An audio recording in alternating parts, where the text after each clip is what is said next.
Let's get this right out of the way. Our first Vice President and second President of the United States of America, John Adams, is much, much smarter than you. He's not the toughest guy in the world. We'll get to Teddy Roosevelt later. But he had one of the greatest minds of any president in history, and he regularly used that mind to accomplish seemingly unaccomplishable tasks.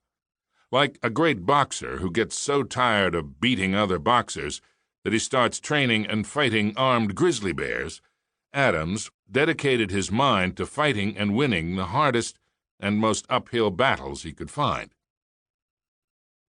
In 1770, members of the British Army shot and killed 5 civilian men in what came to be known as the Boston Massacre. Adjusted for inflation, 5 men from the 1700s would be about 50,000 today, so the massacre bit actually holds up. The soldiers were destined to face trial, but no lawyer in Boston would represent them in court because everyone knew that whoever defended the horrible British would A, probably lose, and B, certainly be vilified by the rest of the British-hating Bostonians. John Adams was not a man who cared about being vilified. Much like the thousands of reality television stars that would eventually fill the beautiful country he worked so hard to build, he didn't come here to make friends. He loved humanity, but didn't care for people, and never quite figured out how to relate to and interact with them. He cared about his legacy and getting proper credit for his accomplishments, but he didn't care about fame or popularity.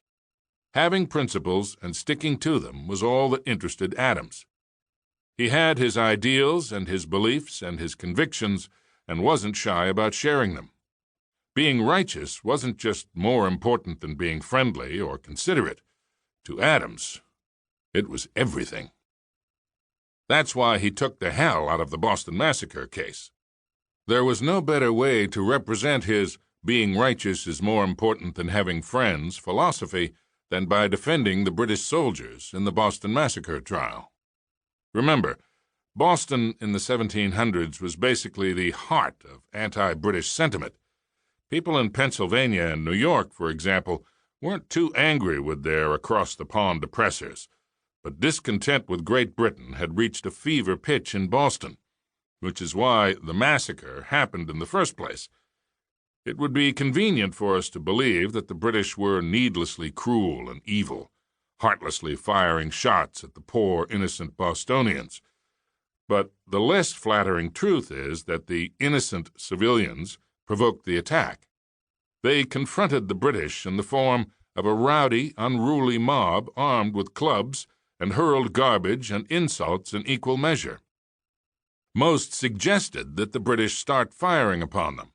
That's how much the people of Boston hated the British. They begged to be shot just so they'd have an excuse to demand independence.